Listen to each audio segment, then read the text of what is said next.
Hello दोस्तों, अगर आप भी ग्राम प्रधान बनना चाहते हैं और अपने गांव और क्षेत्र का विकास करना चाहते हैं तो आज हम आपको बताना चाहते हैं कि आप 2026 में जो कि ग्राम प्रधान का चुनाव होने वाला है उसके लिए क्या क्या योग्यता ज़रूरी है और आप कैसे उत्तर प्रदेश में अपने गांव में प्रधान का चुनाव लड़कर और एक अच्छा जीत हासिल कर सकते हैं और इस बार सरकार ने क्या क्या नए नए नियम लागू किया है।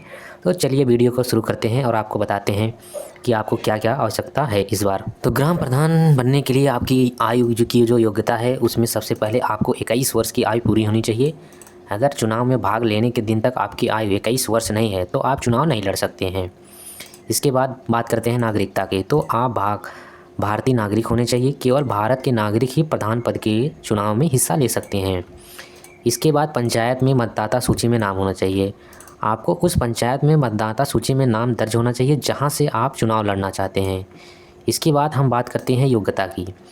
सरकार इस बार एक नया नियम लागू कर सकती है जिसमें प्रधान पद के लिए 8वीं कक्षा पास होना अनिवार्य हो सकता है।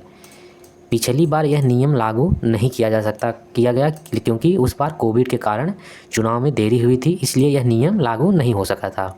लेकिन संभावना है कि इस बार यह नियम लागू कर दिया जाएगा। और एक नया नियम जो कि बच्चों से संबंधित नया नियम है, जनसंख्या नियंत्रण पर। सरकार ने जनसंख्या नियंत्रण को लेकर नए नियम पर विचार किया है। यदि आपके 2 से ज़्यादा बच्चे हैं तो आप प्रधान पद का चुनाव नहीं लड़ सकते हैं। लेकिन अगर आपके पास 2 बच्चे हैं तो आप लड़ सकते हैं। और यहाँ पर अगर आप देखें कि 2002 से 2004 के बाद है, यदि आपके बच्चे 2000 के बाद से 2 से ज़्यादा हैं तो आप चुनाव नहीं लड़ सकते हैं। लेकिन वही 2004 के पहले यह नियम था कि अगर आपके पास 2 से ज़्यादा बच्चे हैं तो आप चुनाव लड़ सकते हैं। यह नियम अभी लागू हो सकता है जिसमें जनसंख्या नियंत्रण की दिशा में एक अच्छा कदम होगा। इस नियम के बारे में क्या सोचते हैं आप हमें कमेंट करके भी बताएं और अपना सुझाव दें कि सरकार को क्या करना चाहिए। बाकी हम बात कर लेते हैं चुनाव की तिथि की। तो उत्तर प्रदेश में मार्च या अप्रैल 2026 में ग्राम पद का चुनाव होने की पूरी संभावना है।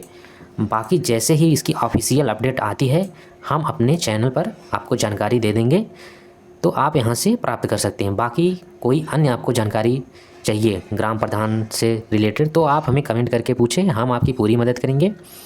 मिलते हैं किसी अन्य वीडियो में अन्य जानकारी के साथ। तब तक देखते रहिए आई साइबर शिक्षा। धन्यवाद।